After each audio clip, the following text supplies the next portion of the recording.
Welcome to Modern Anarchy, the podcast featuring real conversations with conscious objectors to the status quo. I'm your host, Nicole. I tried to keep her quiet, but she's screaming inside of me. I tried to keep her hiding, oh, shut up. I tried to keep her quiet, but she's a wild, wild woman. Hello, dear listener. On today's episode, we have artist Maxx Hill. Join us for a conversation all about relationship customization within the practice of relationship anarchy. Together, we talk about queering it up, the importance of finding love and belonging in community, and the discomfort of growth. I mean, there is so much more packed inside this episode than those three things, but I always try to give y'all some three overview pieces of the conversation.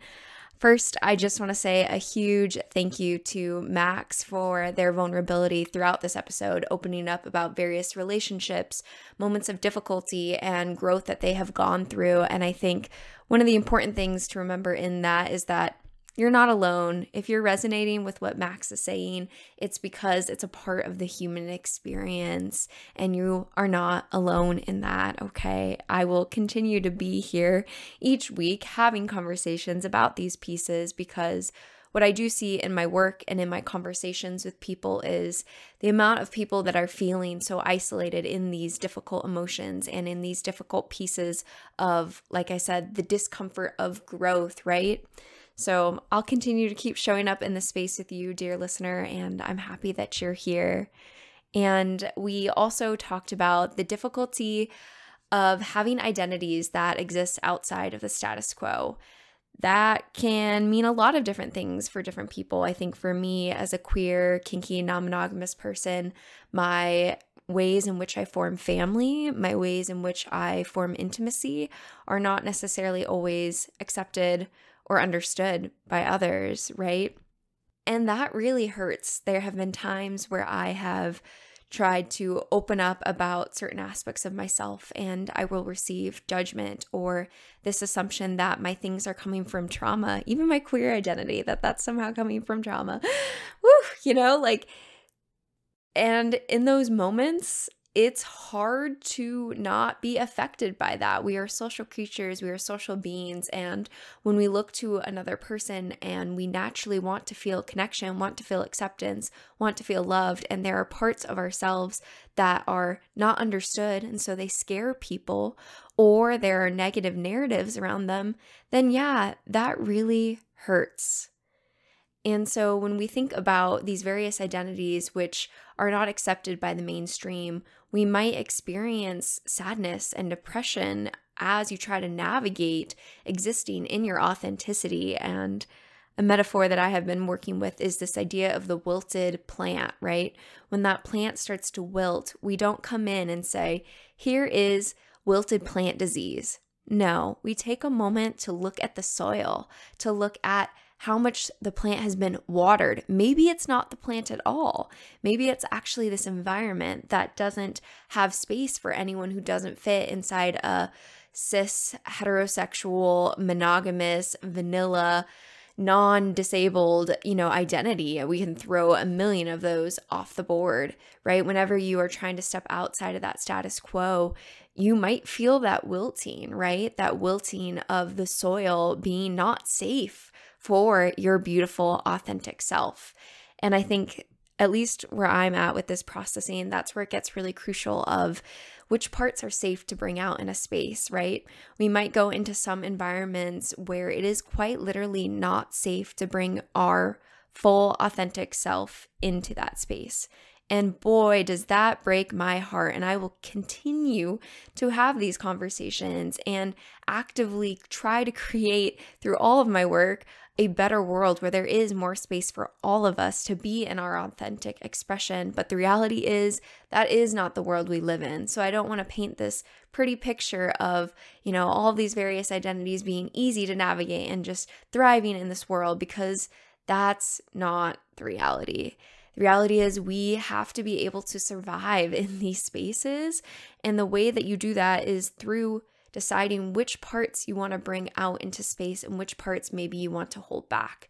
And that's not in a victim-y way, that's in our own power. We have the ability to keep ourselves safe and decide, maybe I'm not going to talk about my kink identity here because it's not a safe space. Or maybe I won't talk about my queer identity here because it's not a safe space. But the reality is we're choosing that. So the power belongs to us in that moment. And that's something that we can hold on to. And I think another big thing that Max and I talked about, and I continue to feel as I navigate these various identities, is that community is so crucial, because you do find those people who understand, who get it, who have the same values, who understand the world how you do. And in those relationships, that's where we can be our full self. That's where we can show all of the colors and we can be in relationship with people. So I just want to say that if you're having a hard time navigating these identities and feeling like maybe you're the only one doing this and you feel safe in this community, in this podcast that we have created together, but then go back out into the world and feel like you're the only one doing it, I'm with you. You're not alone. Many of the guests on the show are with you in solidarity. You are not alone in that. And I'm even starting to do my research on relationship anarchy. And I think that's another thing that has really been coming out, is this sense of like, wow, I've thought about these things so much so now that I feel like I see the world in such a different way that many people don't understand. And so the beauty of community in that, when you can find people who understand and see the things that maybe you've deconstructed and thought about, and being able to have those conversations with people, that is its own form of healing. That is its own form of community being medicine. And so I just want to say that I'll continue to be in this space with you, dear listener, and we're going to continue to keep growing together and expanding in this process. And hey, I mean, things are changing. You know, I'm on Hinge and I see that there's at least a label now for monogamous or non-monogamous. That is radical. That is going to change cultural consciousness. Even just that question. Oh, now I need to wonder, am I monogamous or non-monogamous? I am so happy that we are getting more informed consent about the various relationships that we can construct in this lifetime to build community, to build intimacy, to build family, all of those pieces, kind of like we talk in this episode. You're in a big Lego box and you get to decide how you want to build it. You don't have to follow the manual of what has been given, because maybe that manual doesn't work for you and the life that you want to live. So I am excited to share this episode with you today, and an announcement that your girl has her master's in clinical psychology. It is official. I've done all the coursework to get that and had it conferred to me very recently. It is officially Nicole with a master's degree in clinical psychology. Oh, it's so exciting, and I'm just so happy to be in this space and to share all of this magic with you. Next stop, y'all, is going to be Dr. Nicole in 2 years' time. So stay with me. We're going to keep going on this journey. All right. I hope that you certainly learn something new and feel community here in this space, in this podcast, through this conversation with Max. All right. Tune in. Well, then the first question I do like to ask is, how would you introduce yourself?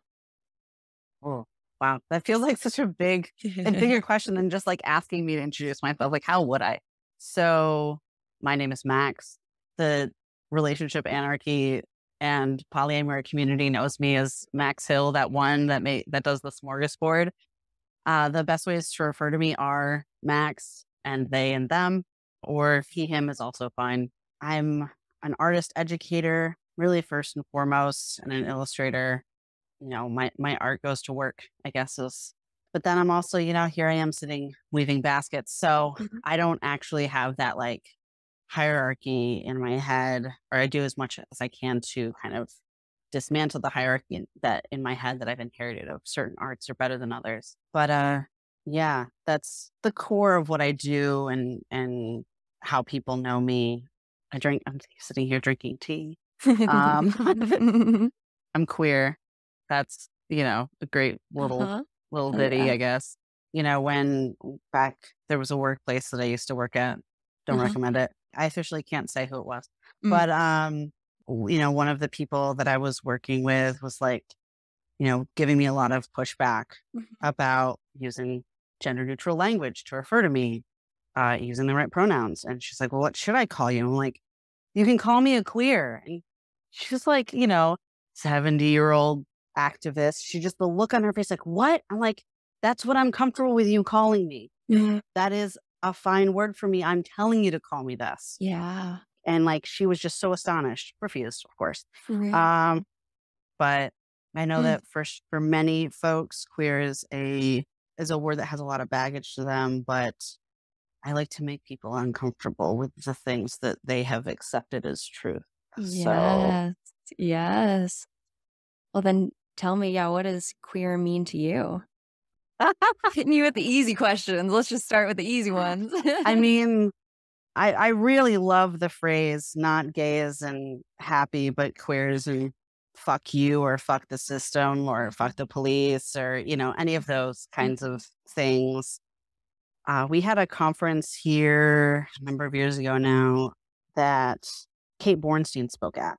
Kate Bornstein wrote the book Gender Outlaw, has been like an out trans person for a very long time and has written a lot about it. And she kind of explained that like gender queer was the term that was around for those folks who really didn't fit into the binary or didn't want to fit into the binary. And then like more recently non-binary has been the term. And I'm friends with a person who they think they actually coined the term. Like they have the essay that they wrote like ages ago where they like coined the term. Kate talked about how non-binary is a little bit more presentable. Mhm. It's not as confrontational, whereas genderqueer is intentionally confrontational. Mhm. And so for me, queerness is like integral to questioning so much and making that system that has made us uncomfortable, making it uncomfortable in turn. Yeah, taking that power back. Yeah. Yeah. Mhm. So, Mhm. yeah. And I'm conscious of that, the fact that you mentioned earlier that you grew up in a rural environment. Hmm. Was coming into your queer identity accepted in that space? I know, I know, it's a dumb question, Nicole, but I gotta ask. I mean, it's a fair question. So my nesting partner is like grew up where, in the town that we live in now, which is, a blue area in a red county, minus New York City, a red state, really, let's be honest here. My nesting partner, even though he's younger than me, he's my trans elder because he knew about trans people. He came out as trans. He had access to resources, even knew to look online to find them, to find the language, had community, had a local queer center run by a local nonprofit. There was so many levels of access that he had, and he's like grew up literally 30 miles away from me. Mm. I didn't have language for these things and just thought I was a weirdo. Mm, So, and like my school wasn't the smallest school in the county. yeah. We had maybe like 350 people per grade instead of 100, like one of the nearby school districts. But Huh. it's still like there just wasn't information, and I wasn't really online when I was in high school, struggling with a lot of mental health stuff, and being on the computer was not helping that. Sure. So even just figuring out that I was queer in any sense of the word, let alone trans, was like Mm. a whole arduous process. Like, and then Yeah. accepting that, and then like, okay, there was a group of us weirdos, so we could sort of accept like queerness in each other to some degree, and that was cool. But like, not having access to people really to see myself reflected Mm. in any way. Mhm. I think the first time I really had access to other trans people was when I was in college. One of my first friends in college, we both had very different ways of getting there, but like, they knew they were trans. I was in a lot of classes with them, and like every semester having to correct, okay, the legal name that the teachers have. is not the name. Like, Mm. please refer to me in these ways. Like, I went through that with like in so many classes with this friend of mine, Mhm. you know, and seeing that and like feeling a resonance there, but not understanding how to talk about it or how to wrap my brain around it. So yeah, there's challenging, I guess, is like a simple way of putting it. It was just, yeah, yeah, Yeah. yeah. Yeah. Yeah. I was conscious too of you said I thought I was a weirdo. Oh, I oh, mean, what a place to be in. I still really embrace the weirdo because there was a group of us, but like I felt like I was even a weirdo amongst the weirdos. Mm. So Yeah. That yeah. isolation in that. Oh yeah. Lack of belonging. Oh yeah. Thanks, Toko Mm. Pa. I don't know if you know Toko Pa Turner. Tell me. Yeah. Toko Pa is, I don't know what title she would use, but she talks about belonging a lot. She's got a book, I think, called Belonging. The cover art is by Molly Costello, who is another really amazing, who's just an amazing artist. But Toko Pa, yeah, really was like one of the first people that I saw who talked like publicly about shitty moms really fuck you up. Oh, do you have a story there? Oh my God. I haven't processed it well yet enough Yeah. for me to be able to talk about it from, you know, the healing instead of the wound. But yeah. Sure. I share that. Shitty moms will fuck you up. Mm. Um, Mm-hmm. but and she talks a lot about belonging Mm. and the importance of belonging. But yeah, what does that word belonging mean to you? It's starting in some ways to not feel this way, but my first sort of instinct is, oh, it's that thing that other people have that I don't get to have. Oh, Max. So Mm. Yeah, say more.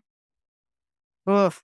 Again, I'm not sure how much I can say about it without kind of like, you know, I'm in therapy, um, for Yeah. like to work on this, but it's just, you know, being constantly feeling like an outsider, even amongst the outsiders. Mhm. You know, and a big part of that was not really having permission to really find myself Yeah. and find community that saw me for me instead of who they thought I should be. Mhm. And, you know, I've spent a lot of my time trying to find, you know, the other weirdos. And sometimes I've succeeded. And, you know, sometimes that hasn't gone so well. Right, of course. So it's being seen, being loved, being appreciated for Mhm. literally who you are, being valued and really cherished within some level of community. So that could be, you know, one person. Yes, I can get some of that belonging from, you know, one on one, but it's really like being able to sit back in a, you know, whole gaggle of people who I am one of many. Like, Yeah. Yes. so yeah. So I think that's belonging to me. Mhm. And that's also why I appreciate you coming on this space and sharing your story and talking about your experience, because I think we both know that you're not the only one who's felt this, who's looking for that community in these experiences. Yeah. I do have to remind myself of that. That, Yeah. yeah, even if I'm feeling alone in this moment, I'm not alone in that feeling, Mm. as Okay. heartbreaking as that is. Mm. So, But it can be so hard when you look around and you don't see the people who share the same identity, let alone are accepting of your identities, right? That's a whole yeah, other level to this, is it's not just sharing, but also is it safe? yeah, yeah. I have felt put up with Ugh, a lot ugh, and tolerated instead of cherished. So ugh. there's a lot of people who are not in my life anymore who I used to think were very important because upon reflection, they were really just tolerating me. And it's not really fair to Ooh. either of us. If they're just tolerating me, that's not a real relationship. Yeah, Um, you know. that gave me So chills. Yeah. How did you yeah. like navigate that? How did you discover that and then enact the boundaries to create different connections and take space when you found that out? The minimalist podcast was really helpful while I was in the middle of a breakup. As other people have told me, it's a divorce. You were together for how long? And I had to like move house and everything. Wow. The minimalist podcast is really helpful because they Mhm. talk a lot about I mean, I was listening a while ago and they've kind of changed their format to be like a lot shorter and not as deep. in each episode. So their old catalog is really good. Oh, they talked about like, being selective about the kind of people you have in your life and Yeah. different experiences. There's a lot of different like rules and stuff that people will follow, but like, if it's not a hell yes, then it's a no. And Mm. like realizing, oh, if I'm not somebody's hell yes, then that's a no for me Yeah. because Absolutely. I'm sick and tired of being tolerated. Yeah. This is a whole different level and topic of conversation than I thought we would get into. Does it feel good? Does it feel good? Are you okay with that? It feels very fascinating and interesting. And like, Okay. I'm like, oh yeah, this is what it feels like when someone I'm normally the one in your shoes asking, Ah, asking the questions. So it's a little bit different, but good, but fine. It's just okay, very, good. very different than where I thought we would end up. For sure. Checking in with that consent. And if at any point it feels like too much, you can also let me know and we can push in a different direction too. Yeah. But yeah, I hear you on that power change. It's the same thing for me when I go into a different role. Being the client in therapy or being the student in yoga for me is always so uncomfortable because I'm like, I'm so used to being on the other side now. Like, what is this? Hmm. Um, so I Yeah. hear you on that. And I think it's interesting in terms of my like theoretical lens in terms of psychology is, understanding how all of these relationships are affecting our concept of self, right? Oh yeah. When you're being tolerated and you look in the mirror and that's how someone's receiving you, it's impossible for that when you look into the mirror to not have that affect your sense of self. Oh yeah. Oh yeah. I'm like an integral level and I'm working on this all the time. I really hate and love at the same time the phrase like, as RuPaul says, I'm gonna misquote it. I It's can't okay. quite remember it. But if you don't love yourself, you can't love anybody else. Mhm. And like I've had pushback from that from some folks. If you can't love yourself, how's anybody supposed to love you? How they're often used is very judgy. And so like and very like, well, you gotta learn to love yourself. And it's like, well, how the fuck am I supposed to learn to love myself if I've never actually felt love? Mm. Yeah. How am Yeah. I supposed to figure that out? Yeah. And like, how am I supposed to really know what feels like love to me if I've never felt that? Yeah. How am I supposed to like figure out how to treat myself that way? Right. Right. And so Yeah. it's been helpful because also there were situations and there were relationships where people were doing things that would have felt like love if I had thought I could deserve it, Mm. but I didn't think I deserved it, so I didn't let it in. I didn't Mm. feel it. Mm. Yeah. So then I couldn't appreciate the love that I was getting. Ooh. So it's complicated, right? Yeah. Yes. Or if you've been in an experience where maybe you've experienced some sort of trauma or neglect in early relationships, whether that be in your family, romantic, any sort of relationships, right? Sometimes you can have a standard or a sense of what love is that maybe is abuse, and Mhm. you just don't know because that's what was modeled for you. Yep. That's the scary thing too, right? Is that sometimes even that gut sense of like, yeah, this is love could actually be not, Yeah. not even Yeah. close to what you deserve.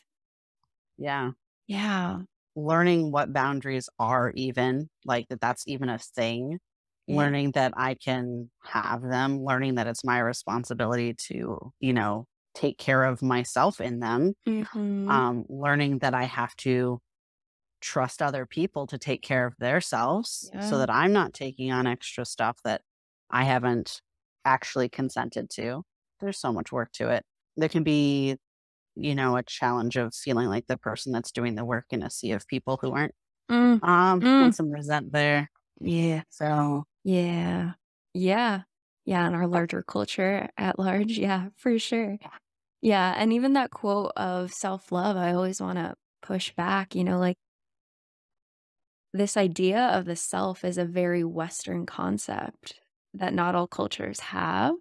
And in my perspective, I think there is a self that experiences time, whatever time is, through some sort of, you know what I mean? I don't know. I got to talk to a physicist one day. but like this sort of, soul that experiences time and goes through all these events and other sorts of things. But our concept of self is so drastically shaped by all the relationships that we have. And when I say relationships, I don't mean just like the direct, people, even the larger society. When Yeah. society doesn't accept you, Mhm. that's a relationship that's going to affect your sense of self. When you don't feel safe to go into Texas, that's going to affect your sense of self, right? Because it's Mhm. a sort of relationship where you are not accepted for all of who you are. And that's going to affect that ability to have self love. Yeah.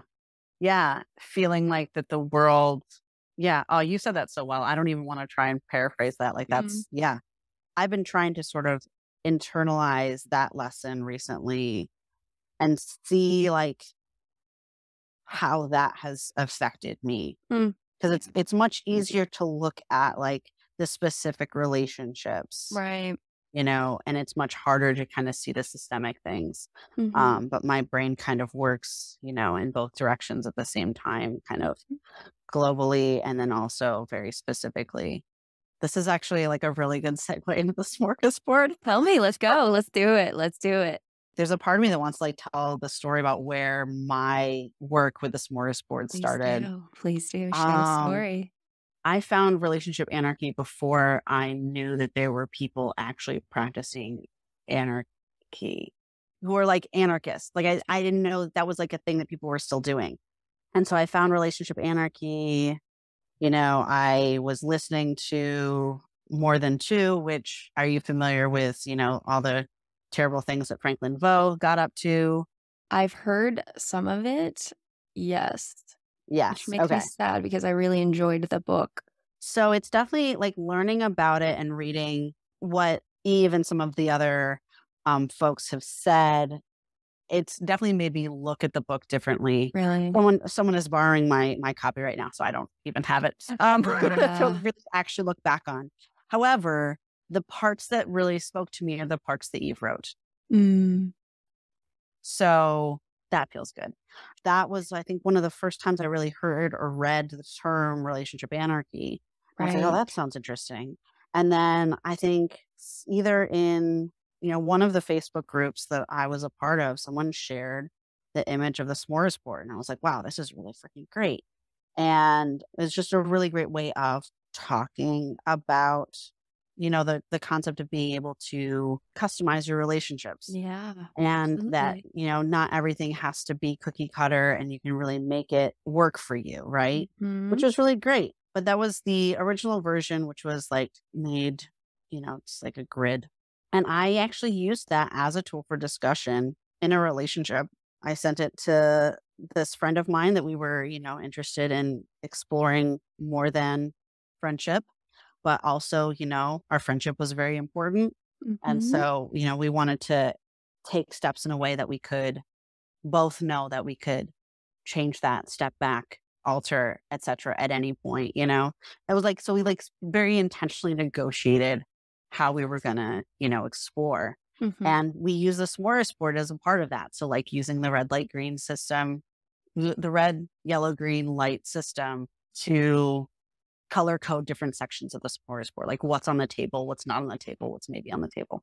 And that went really well. And it was like a really good tool that we like filled out ahead of time, sent to each other, and then like sat down and like Mm, had a chat, yeah. in like a neutral location and like could just figure it out. And it was like really great. Right. And then I realized I was like, wait, there's nothing on here about spirituality. And Ah. like, I am a pagan. I have been, practicing various aspects of that for a very long time. It's an important part of my life. Hmm. Um, it's, integral to my everyday life. And if it's something that I can't really talk about with somebody because either my specific, way of doing spirituality, makes them uncomfortable, or it's just not something they have any interest in, Hmm. then I note that. Mm, It's an important factor, mhm. like in my own brain about how I interact with people. So I updated the smorgasbord So version 2, the first one I worked on, I was like, oh, Yeah. I'm a graphic designer. I can make these actually look like Oh, platters. yeah. Yeah. Like, I'll make this look like a big old table. And then I'll Yes. add spirituality in that. And so like the version 2 was the Relationship Anarchy Smorgasbord for the spiritually minded. Ooh, yes. Whatever. And I think I didn't add a whole lot of things. Maybe I added just a couple things. And then I just put it out there. And I got swamped with feedback almost instantaneously. I had so many comments, and like I put it out there on the couple of Facebook groups I was in at the time. And they were really like happening places at the time. So like there Yeah. was a lot of feedback that I got. And I like almost immediately made version 3, so the second Mhm. version. It very quickly showed me how, one, like I can't do this alone. Two, it reinforced to me the values that I have and continue to have and had was really starting to live at the time of working together. Mm. That was like really the height of feeling like I was able to start applying my values of like community and mutuality, and like I felt like, and I continue to feel like I am doing work for an enormous community of people. Like the version 6 of the Smorgasbord is in 4 languages right now. I think there's a Wow. Dutch process, maybe a Hebrew one. Over the years, I've had people reach out and be like, "Hey, can I translate this?" I'm like, "Yes, sure, here." And I think, and you reached out to me asking for permission to use it for your dissertation. I was like, Right. "Yeah, yeah, Yeah. You started to create this, the version 2 and the other versions, and so many people reached out to give feedback, to want to add to it, to want to translate to it. I think sometimes, I don't know about you, but when you're living in this value system, it can feel like no one else is doing this. No one else is out in the world trying to live in this same way. And so I'm sure getting all of that feedback, having people across the world reaching out to wanna translate it. That's so validating, when you feel alone in this. yeah." I think luckily around that time, like living in a collective, you kind of end up realizing most of the people that you live with are also non-monogamous. Yeah. Oh, and just sort of, those kind of folks kind of collect in collective living Sure. situations. Yeah, yeah, yeah. Um, and I had connected with a poly-friendly game night group, and like I commandeered some of those folks into a relationship anarchy discussion group in the fall before Cool. the pandemic. And it Yeah. was just, yeah, it was a really neat time of being able to feel really deeply in community. And the Mm. Smorgasbord has allowed me to continue to feel like, a part of community, even when I've like, been feeling Yeah. very isolated. Yeah, it's been really great. And, I've appreciated a lot of people's patience. So I'm like, hey, I'm working on a new version. A year and a half later, yeah, I finished it, guys. Yes, yes, taking your own time with it, absolutely. I'm Yeah. curious if you'd be willing. I'm sure there's a lot of people who are gonna be tuning into this conversation that have never heard the relationship smorgasbord. If you were to provide a, overview, a description of what that is, how would you describe it? So imagine, if you will, we're doing a visual metaphor here. Yeah. So imagine, if you will, all the aspects of any way of being in a relationship are laid out as food on platters on a table. And you and another person, because, every relationship in your life can be customized. You two can go to that table and you can go, oh, I would really like this. I'm trying to like really lean into the metaphor here. Um, I'd really like this fluid bonding quiche over here. What do you feel about that? And the other person would be like, you know what? Actually, that's not really what I'm into, but I am into this other thing. And so the smorgasbord can be a tool for self reflection, upon like, you can just do it by yourself and say, hey, what are the things that I want in any relationship? What are the things I need in any romantic relationship, sexual relationship, friendship? What are the things that I want? What are the things that I am 0% interested in? What are things I'm open to, but not really pursuing in any way? You can use these as a tool for self reflection. I use them as a tool for discussion with another person. It's a way of making a little bit more tangible one of the, aspects of relationship anarchy, which is relationship customization. I think it's one of the more fun aspects of relationship Mhm. anarchy. And it's also the one that, like, is, I think, in many ways, one of the easier ones to talk about with folks who are not already familiar with anarchy as like a political mindset and, Sure. praxis. Relationship anarchy is in many ways still very different from polyamory, though it's one of the parts that's been appropriate means something different nowadays, I think, for a lot of people, rightfully so. But I think it's the part that's most easily taken on by other people. And that Mm. I think a lot more people practice relationship customization than realize they are. And I think it's, if you're going to try to convert people to relationship anarchy, which I don't necessarily think is a great idea to try to convert people, but if just existing as you are interests people, I think the customization part is like, the shiny little glittering treat that's like, oh, you mean my relationships don't have to look like this? Like, Mhm. no, actually, you can do whatever the fuck you want. Exactly. That was my question I wanted to ask of, these are almost leading questions because I'm totally with Fine you, but with I want to that. ask like, well, Max, why would I want to customize my relationship? It's so clear, friend, lover. It's easy. But what if you're horny for your friend? Is a great question, Like, Yeah. or what if your most stable relationships are your friendships? Yeah. And the kind of people that you end up, wanting to bone are not people you want to raise children with, but raising children is a thing you want to do. Right. Right? Right. Like, so you end up changing what is this societal script for what a friend is to Mm-hmm. include things like childbearing, which Yeah. is normally done with someone under the like sexual partner category.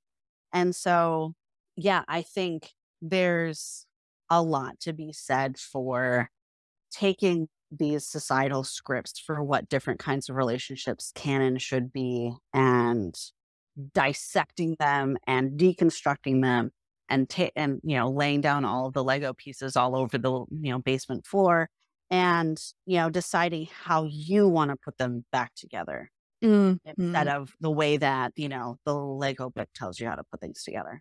No Right. offense to those who love to follow the directions on the Lego booklet. And I think it's important to recognize when the Lego booklet, the people in that seem, not everybody, but some people seem to really dislike the Mhm. finished product of the Lego booklet and then say, why is this not satisfying? Why am I upset with this final product? And I say, well, maybe there's another way to exist that hasn't been talked about that you didn't get the informed consent of, which was, hey, there are multiple ways to do this. Here's another one. You're going to make the informed consent now that you know all of these. Like, I think there's a part of this is that, like, we just haven't been offered any other way of existing to be quote unquote normal, whatever that means. You know what I Yeah. mean? So then I don't know if people have been given informed consent in terms of like how to exist in this world in terms of relationships when there's only been one model, when the Lego instruction manual says this and this is the way you do it. I just want to create a world where people know there's other ways to do it and you get to choose how that feels good for you. You get to construct your own playground in that and it's going to be beautiful. Yeah. It's not easy. No. Like, I mean, but I think the thing that is one of the hardest for other people who try to do this, Mhm. try to customize their relationships, or are trying to, be in a relationship with someone who's a relationship anarchist. I think the hardest part is those aspects of being in a relationship that people are used to ascribing to hierarchy, Mhm. right? Like, and expecting as a form of, what I understand to be hierarchy, but they see as security, Mm. right? So, for example, I was dating somebody and she'd said some not great things. I was decompressing from it. I told her I needed some time, Mhm. and she was about to like go on a trip into a different country and be kind of out of contact for a little over a week. She wanted to talk to me, and I was like, I'm still decompressing Mhm. from that. But also, like, I had a friend who was suicidal, Mm. and I was like supporting that friend. Yeah. And so, no, sorry, I'm not going to talk to you on the phone right now. One, I'm not in a good place for it. Two, I have a different priority right now. Right. When I told her that, she was like, well, what could be more important than talking to me? And I'm like, the listeners can't hear this, but you and I are making shocked faces at each Yeah. other with Yeah. eyes really big. And like, Right. dude, like, I didn't even bother to tell her Mm. because the fact that it was unfathomable Mm. that anything else could be more important in my life Right. was like, that was like, dong, that was like, time's up. This is Yeah. not working because such a different value system Mhm. that like this romantic relationship is not more important than the other relationships in my life. Right. Right. Right. And we can maybe hear where she's coming from of wanting to be loved, wanting to have that security, wanting to know that she's important in your world. And there are other humans in your life, right? I Mhm. just don't understand. I mean, I guess this is because we're in the same value system, right, of Right. relationship anarchy, but it's like, how do you not see that this is another human soul? I understand we might be not engaging in the same aspects of the smorgasbord or other forms of intimacy, but this is another human soul that I have a relationship with. Of course, that's important. When they're in need, of course, that is more important. Yeah. Yeah. And I didn't even know how to yes, there are things that are more important than you right now. Yeah. Sorry. Like, sorry, not sorry. It's true. Like, I'm allowed to value things. Yeah. Like, Yes. I'm allowed to find other people more important in a given moment. One of the things that's been, kind of hard for me to like accept about myself is that like when I'm present with somebody, I'm very present with them. Mm. And sometimes that expresses itself by me not being able to split my focus Mm. and think about, other things or other people when I'm being present with somebody. Right. And, my nesting partner was just talking about this with me the other day that like they knew this about me, understood this about me when we started hanging out together. And like, yeah, because like, yes, it feels really good when that 100% of focus is on you. And I was like, but then also it can feel kind of not as great when that focus is on somebody else. But that's not a bad thing, Mm. right? Like that's not a failure on my part. It's not a lack of character on my part. Mhm. And so I've been like, there's responsibility that I have to still have. I can't like, blank slate myself as soon as I'm hanging out with somebody. Right. I've also been taught that like that is irresponsible. That's Mhm. inconsiderate. I don't know how I'm to like not be present with the people I'm being present with. And that's a gift, right? To be Yeah. present with the person that you're with. That's one of the best things that we can give another human, is to be intentional about the time that we're spending with them and to sit with them and be really there rather than a million other places. Yeah. I think also what a lot of what I'm hearing too for the people who practice monogamy or any other sort of relating is that this comes into all sorts of relationships. It might be with your family, other sorts of people that at times might become more important, and that's kind of accepted, or other sorts of relationships like relationships to your craft, relationships to your Mhm. career, relationships to your there's so many different types of relationships we have, and we're always fluctuating with what is, the focus, what is the priority, and that kind of comes into your value system of how do you want to create your life and what do you want to have your focus on and how do you want to distribute that energy? And we all get to choose, how we want to go about this journey of creating a life in this existential void, you know? Yeah. I love that you said a relationship to like your craft. I was like, oh man, Yeah. Geez, I had never thought of it that way, but that Mhm. is so true. And the reality is, like, for me, my craft is this podcast and other sorts of Mhm, things. Like, doing this podcast takes away from my limited resources of time mhm. and energy. Okay. Yeah, It is going to. And that's yeah, just reality. And we are all working within that reality of like, where do you want to invest your time and energy? mhm. Yeah, yeah. I mean, I started recording a podcast in the spring of 2019 Hmm. and never released it because I kept having to, like, rethink how I was gonna do it, and then the pandemic happened, and I just have not had mental time or energy or Yeah. space for it because, so many things. Starting a business that is doing well, which is nice. Hell yeah.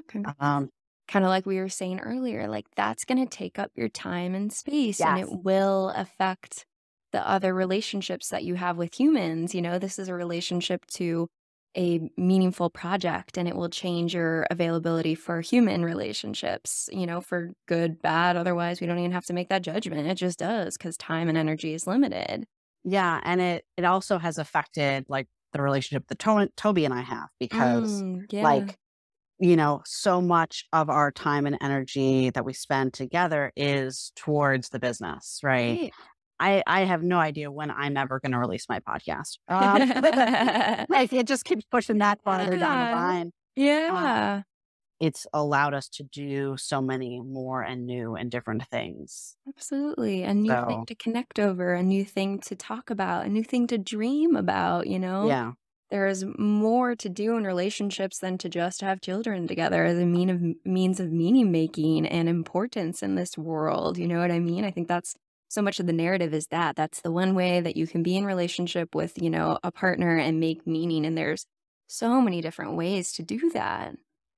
I've been trying to really, like, dismantle my own prejudices against, like, being a relationship anarchist and then, like, seeing people I know getting married as somebody who is an officiant, like, and I love the ritual of it, and I love the significance of it and the way of, like, customizing the ceremony. I'm a pagan. I love ritual and ceremony. It's great. And yet, I also know that for a lot of people, that act means so many more things than they are consciously aware of. And so I've been trying to really kind of dismantle my own prejudices so that I can at least look at it, as clear eyed as I can. Right. And that's a tough place to be in. I think I also feel a lot of that. Kind of as you start to study these ideas and kind of realize there's a life off the escalator, there's a life of, constructing relationships of your own desires and all that sort of stuff. It's hard to see when other people aren't thinking critically about what they're doing. Like, yeah, marriage is great. Marriage is beautiful. The ceremony is beautiful. That idea of building a life together is lovely. All for that. Have you talked about what that looks like? Have you talked about what your fidelity looks like in Mhm. emotional, sexual, energetic, yada, yada, yada? Like, there's just, yeah, a lot of things that I think people don't really talk about. And I think that's why one of the beautiful things, we were talking about the relationship smorgasbord earlier, Yeah. like sitting down and spending the time to explore what your relationship looks like. And I think even in my own research about relationship anarchy, holding space for the people that do monogamy through a relationship anarchy lens. And Mhm. that's great. Do it, get married, do all this stuff, and spend time talking about what you want your relationship to look like. So Yep. some of that bias is, I think, almost out of this place maybe of care that like, wow, like there's just so much I wish you all were thinking about because it might make your relationship better. Like embrace the marriage, embrace the monogamy, the fidelity, but like talk about it. And I think Yeah. maybe, I don't know if you're like, that's kind of where I'm coming from of like, wow, like if 50% of these are going to end up in divorce, like how can we start talking so that's not, what happens? Yeah. Yeah. Those And, are like, bad odds. Those are bad odds, okay? they're really bad Like, odds. oh, Yeah. My parents got divorced, like, and yeah. that fucking sucked for everybody, Mhm. but them being together was worse. So, like, that the divorce isn't the problem. It's the unhealthy relationships that are not good for anybody that last too fucking long, Mhm, you mhm. know, and that people feel like they're stuck on those escalators Yep, and that there's only one way to do things. yep. I mean, at some point when you're looking at someone and they're about to embark on something that is a 50% chance, and like in that 50% chance is a lot of emotional turmoil and pain, like at what point is it like, hey, like you're at a cliff, like let's just talk about the cliff in front of you? You know, like that's care at some point. And like, how do you do that in a way that's not patriarchal of, directing in a power over model of what someone should do or trying to educate or like you Oh, said earlier, convert? Like, I don't know, Max, how to do that. What I've done is in a podcast where we talk about these ideas. You can come, everyone, and take them or leave them, but I'm just throwing them out there into the universe, like leaving them, asking questions, creating conversation, and just starting to have talks about this, I think will change the world, I you mean, know? that's what people keep telling me. Like, yes, there are people who have said, who commented on my post about the smorgasbord and been like, I don't get this. I hate this. I think this is terrible. Mm. Fine. It's not for you. Yeah. Great. You don't need this. I'm so proud of you. You've already done this work. You don't need this. Mm-hmm. Mm-hmm. You're already miles ahead on your relationship anarchy path. You don't need this. Great. Wonderful. Mm-hmm. You're already you're digging in deeper into mutual aid and the other aspects of relationship anarchy that we haven't even really talked about. Like the manifesto is fucking great. Everybody should read it. Just for a different perspective on being, period, like on being. Yeah. For those people for whom it's a harder thing to wrap their heads around, the smorgasbord can be one of many tools, Mm-hmm. like to help people to recognize, give them permission. Some Yeah. people really struggle with feeling like they have permission to step outside of the box. Yeah. And I've had a lot of people thank me for that. And Absolutely. and I'm like, okay, I feel like I am doing the thing, like that I am somehow making the world just a tiny bit better. I don't know how many transphobes like the Relationship Anarchy Smorgasbord. I hope they become less transphobic over time. Mm. I Yeah. don't know. I Yeah. don't and I don't know how many people even know that that the version that they've been using is made by a trans person. Right. Who the fuck knows?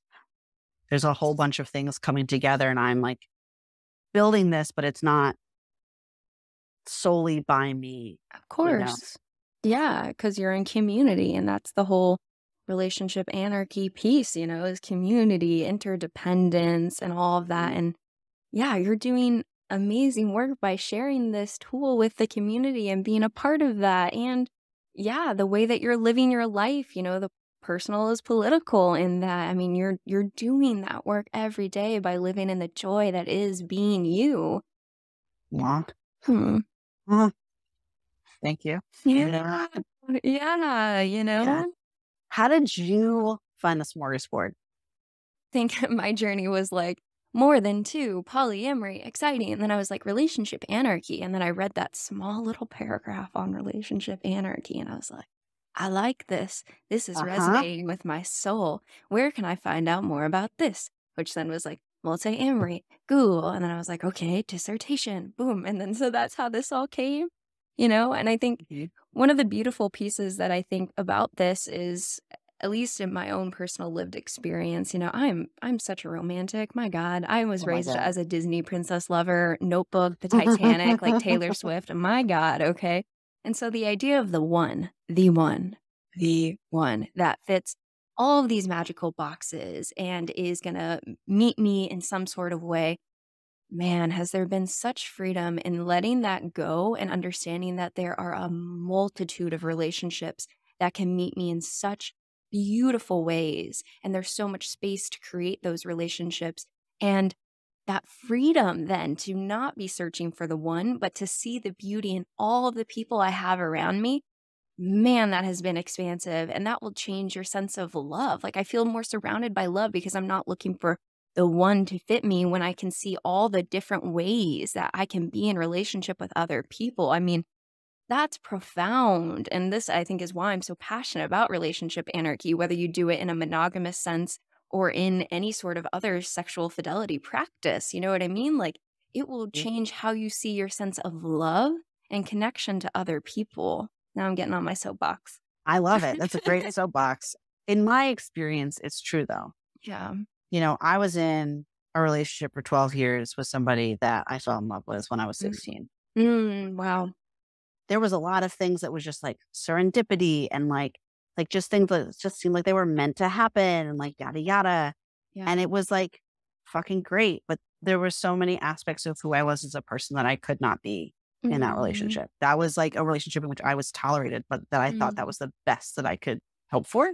Yeah. You know, because I was in love with this person and because of how things, you know, how we got together, how we met, like it just felt like so much of that, you know, romantic Disney princess stuff, you know, it felt very much like one of those, you know, stories. Like in the moment, like, wow, there's no way this is really happening. Like, you know, like it felt like this. I'm like, this feels like the plot of a movie. It doesn't even feel like it's allowed to be real. You know, it felt really good at the time. And like, even looking back on it, there's still like some really precious and magical things about it, alongside the fact that like, for who I am, that's not a relationship where I could really grow into myself. Yeah. Like, I couldn't actually be who I am now. And like, and yet having been in that relationship, like there's so many aspects of that relationship that saved my life, you know? And like that, like I would not have made it to where I am without that relationship. Right. And without that person in my life. Yeah. So there's a lot of, you know, appreciation while also realizing that when I got broken up with, I had to be able to, you know, survive that breakup.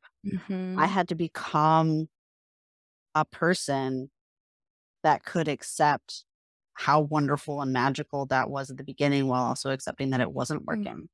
It wasn't working for me, wasn't working for that other person, you know, and that like I needed to be able to build a life that was more in line with my values that I wasn't able to really live before.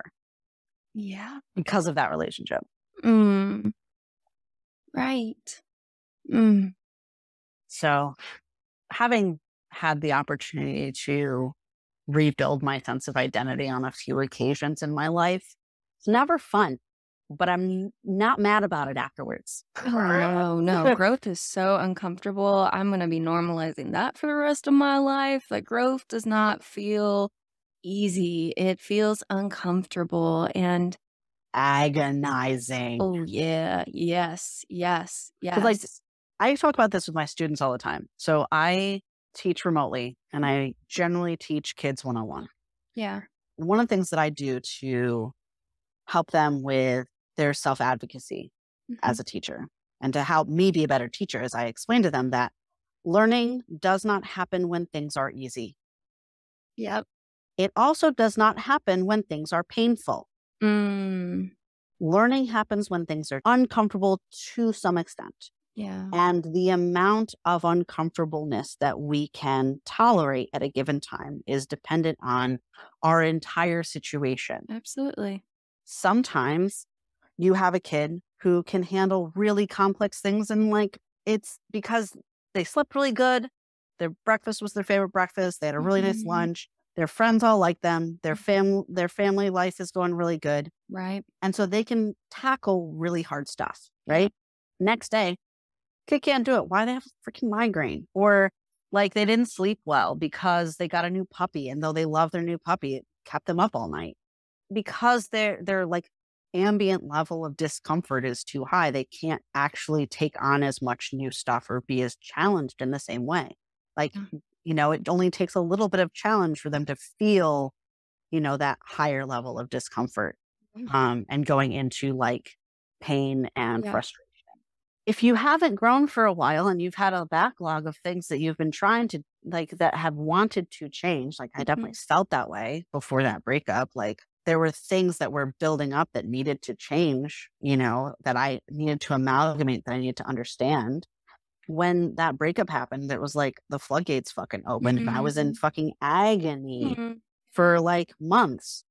Do I wish that I had started that work earlier so that it would maybe have been a little bit easier in the process? Yes, I do. But there's no way I could have made it joyful and fluffy bunnies. Right. Right. And I want to throw in some anarchy of psychology if you're willing to. Ooh. Yeah. Like that same message of, like the kid who comes in and can't do well on their test because they didn't, have breakfast that morning because their family couldn't afford to do that or have that space. Like, it's the same thing with psychology, right? Like, you have depression, you have oppositional defiant disorder. Okay, let's look at the environmental context of this person and how they were raised. What sort of resources were provided to them? And like so much, this comes back to that concept that earlier we were talking about of like, is there a self? You know what I mean? Like so much of who we are is quite literally created by the relationships we have to other people, the relationships we have to society, resources, other sorts of things. So starting to even deconstruct that model of psychology that puts the blame on that kid who's not doing well on the math test because their family couldn't afford food that morning. That's not the kid's fault. No. Yeah. Thank fuck people are starting to actually like apply what, Yeah, liberation psychology. I've got some interesting like recordings coming up. With people who are doing the same thing, trying to deconstruct it. I mean, there's also this reality that like once, we're all aware of the autonomy that we do have to change our systems in that, of it's not like we just can completely be like, well, it's the system's fault, so I don't have to do any work here. Like it's a yes and statement where like we can also do work where we're at, but also it's not, that person's fault to a degree. It's none of our faults when we grow up in this sort of environment. So it's very yes and so I appreciate what you were saying about like in your own story, the context of where you were at that moment, like was not the time that you could have processed this leaving, and keeping that in mind too when we're thinking about the people that are engaging, in marriage, that bias, all that sort of stuff that we're talking about. Like some of these things, like people don't have, maybe even the privilege of enough space to reflect critically on their relationships and other sorts of things because of the capitalistic environment that we're in, where we're working constantly, where we don't have time to sit down and be like, maybe I want to construct a different world. Like so much of this is also just like the society and the system. And so it's just really fascinating to also like keep that in the forefront of how we understand ourselves, how we understand ourselves in relationships and the bigger society. Yeah. Yeah. Yeah. Oh, it's been a mind fuck for me. Oh, yeah. Yeah. Oh, damn. So how long have you known about Relationship Anarchy? Like 3 years now. Okay. So fresh. So it's fresh. Yeah. And I love that you're like 3 years, you're making a podcast, you're doing your dissertation on it, and you still call yourself a baby. Like, beautiful. Thank you. Yeah. Like there's, I was diving into and talking about non-monogamy 10 years ago. Yeah. And trying to figure this stuff out. Like not actually acting on any of it, but really like thinking about it because I was in a relationship, like, and we wanted to try to like be responsible about it. And I, when I learned about Relationship Anarchy and I showed the manifesto to my former partner, he and I looked at each other and were like, this is how like we had wanted to build our relationship. Like we had gotten together a long ass fucking time ago, like literally the year before the manifesto was written. And we were trying to do our best, like rural weirdo kids in an upstate New York town, like trying to like figure shit out, and like do what we could to like live what we thought were our values without even knowing the word values, like how to put our values into words, but we're still trying to put it into practice. Like, I read that manifesto, I was like, holy shit, and it blew my mind. Although like other people have been trying to put words to this, right? Yeah. Not having a community around it and then finding community. Finding people like who wanted to talk about this, who wanted to dig in deeper, who wanted to like keep questioning. Yeah. And realizing, the relationship I was in there was no space for that.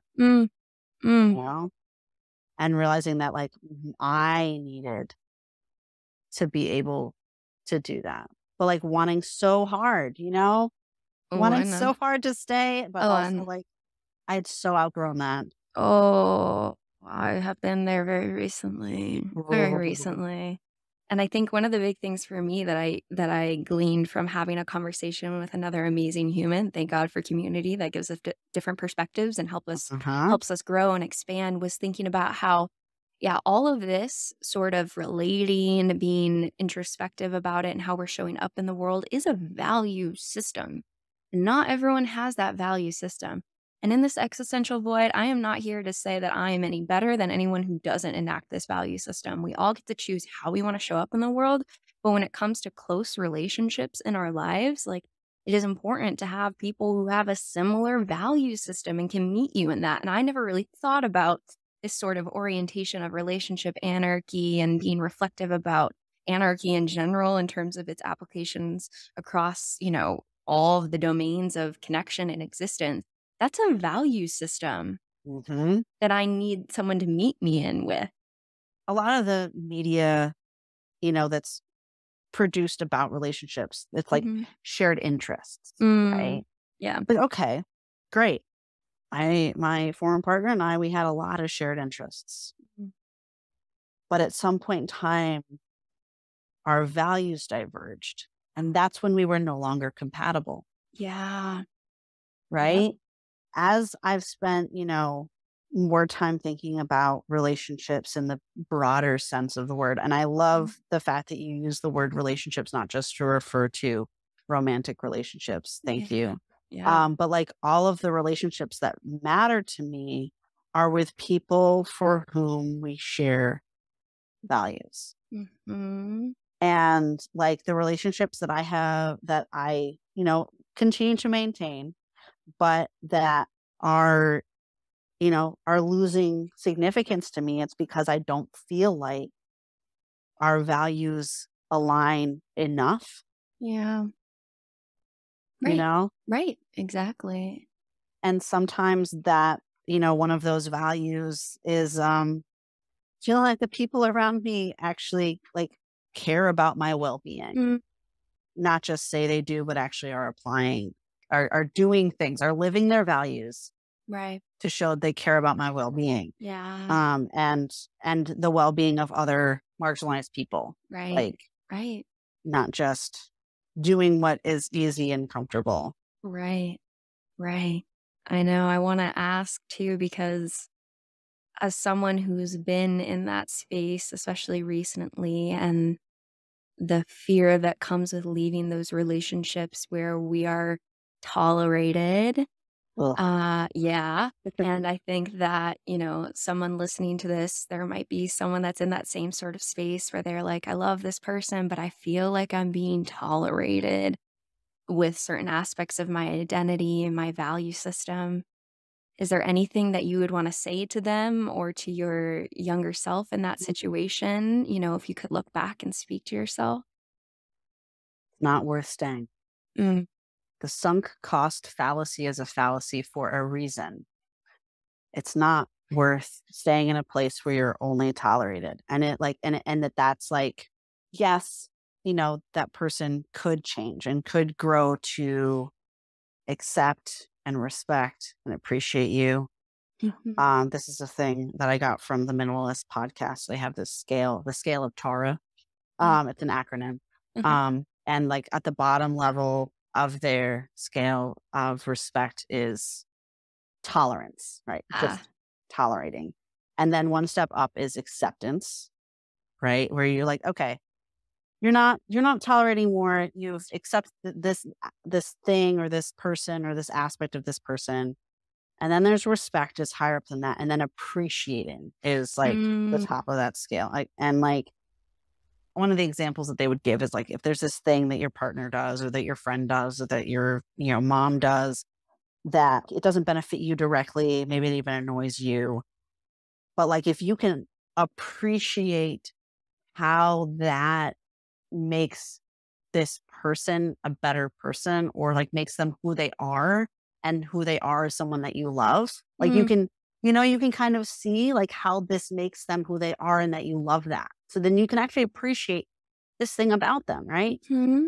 But if a person is, just fucking tolerating you and it's not changing, and maybe try talking about it, because sometimes people don't realize that what they think of as expressions of love, Yeah. you know, don't feel that way to you. Could be they're just, it's yada yada love language Right. thing. Sure. Sometimes it's that. But sometimes it's, they don't really appreciate who you are and talk about it. But if there is a fundamental difference there, it's not worth trying to change Mhm. them. Mm, Like, they mhm. have to want to see that differently. And if they don't, then you're just hurting both of you in the process. Yeah. Like, it's a waste of time, energy, effort, attention to stay in a situation where you are not appreciated. You're gonna get Mhm. resentful. I got there. Mhm. Like, yeah. Yeah.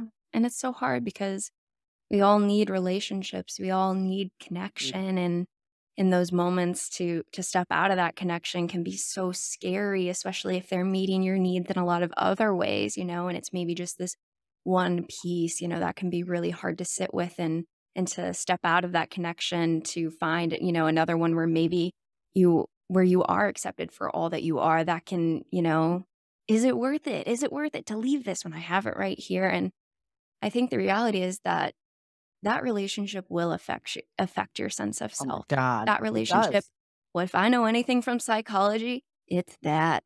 You can put boundaries, but when you're really in those close relationships and looking for connection and aspects of yourself are not accepted or tolerated, that will affect your sense of self, okay? And that Mhm. doesn't make you weak. That is part of what it means to be a social person, a social Mhm. creature in relationship with other people. And we need good relationships to leave the bad. So I want to invite all of those people, myself included, like those are the moments when you start leaning out on the other relationships, because it's not like you can just Mhm. take this one out and be like, I'm going to be fine independently. It's like, no, we No. all need connection. So Yeah. stepping out into connection with other people where you can be accepted for your full self, and then eventually stepping out of those ones that maybe are not meeting you there. Yeah. Yeah. I mean, Um, in many ways, my position has changed, in very good ways Yeah, since I, made that decision. And, right, I only wish it had happened sooner, right. because I don't like being resented. No, you don't deserve that. No one No, deserves that. no. And a lot of the work that I've been doing, since that breakup has been discovering all the ways that that relationship both helped and also eroded my sense of self-worth. Yeah. Yep. And that doesn't make you weak. That's normal. That's going to happen to any human who's in that sort of relationship. Exactly. Yeah. And so holding that, yeah. While also holding, like, doesn't make, that person a bad person. No, And good riddance, like, but not like in a resentful way, but just like, you know different what? journeys, Fine. different Fine. Like, journeys. yeah. Yeah. And being glad that it's over, glad that that's not a part of my life anymore. Glad that the people that I do spend my time with, I really actually feel cherished by. Good. Good. Um, as you were saying, like leaning out on those other relationships that you have to get those other needs met. Yeah, I totally did that. I had like, 3 people that I immediately texted as I was sobbing on my kitchen floor, Mm, like, to start getting those needs met, right? else. And those needs for the connection, and like, Mm, you know, was immediately lining up like friends I was visiting just to go cuddle, and like, yeah. learning how to exist out of that relationship, right? So that has made me a lot more. I wish I had been more compassionate already, but it has made me more compassionate and understanding for folks who have a harder time establishing new connections with people, Right. to be and have a harder time establishing strong enough connections to be able to support them, Hmm. you know, the leaving of those relationships where they're just tolerated. Someone who, maybe raised kids and then now hasn't worked 20 years and they're trying to leave Mhm. a marriage where, like, how am I going to sustain myself outside of this? I mean, there's a lot of different factors I think that will keep people in certain relationships. And so having compassion for others, having compassion for ourselves as we navigate, all these different variables that come into play when we're navigating this. It's not an easy journey, but I think, your experience through it is why you're able to share your story today like this and able to, talk about the difficulties of it and, all the wisdom that you gained through that experiences, that's a lot of what you've shared today. And I really appreciate you coming on the podcast to share your wisdom here and with all of the listeners. Thanks. Yeah, I don't know that I could even quantify what I've gotten out of this conversation, but I really appreciate the camaraderie that I'm feeling. And as we were talking about, community is a value that both of us really have.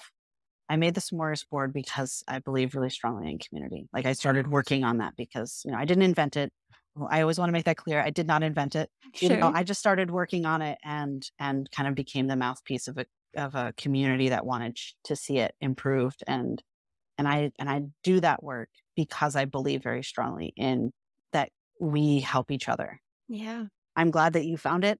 I'm glad that it's helping you. I'm glad that, I hope good things happen, for other people. I hope it helps other people really figure themselves out, figure their relationships out, figure out what is working and what's not working. And then, if they can make lives that work better for them, then maybe they can use that, freed up energy, they were spending on relationships that weren't working. Oh man. Maybe it's, maybe they can use some of that freed up energy to continue to make the world a little bit better place. Oh yeah. Someone who just stepped out of one. Man, that freed up energy is a very valid statement. I've been feeling it in the best way possible. But thank you for the work that you're doing and how you're supporting the community. It's very valuable. As we come to the end of our time here, I like to hold a little bit of space. I have a closing question that I ask all of my guests, but if there's anything still lingering that you want to say too, I like to hold a little bit of space. No, I think I'm good. I've made good progress on my basket. I'm glad. Hell yeah. Beautiful. It looks great. Yeah. Thanks. Well, then I'll ask the closing question that I ask everyone, which is, what is one thing that you wish other people knew was more normal? Fuck. Yeah, I love it. I love it.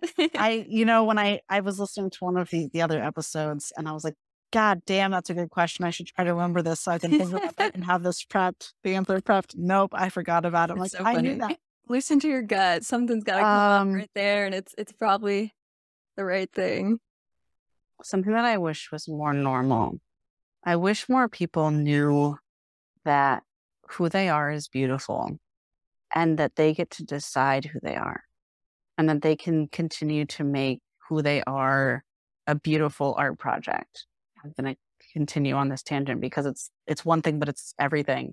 Like, art is everything. We are our own art project, and we don't have to be separate from the other creative things that we make. Spirals are in fucking everything I make because everything is a spiral, and I'm sewing things together, and I make chainmail, as I'm making this, I'm like, oh, this is like when I've made chainmail. This is like when I've done pottery. This is like when I've done this. Like, as I'm getting older, so much more of what I'm doing creatively is intertwining and interconnecting, not just in the things that I'm creating physically, but is also reflecting the work that I have done to love and appreciate myself, which still feels like a hard thing to say. Like, I pause because it still sometimes feels like a hard thing to say because of that process has continued to be work.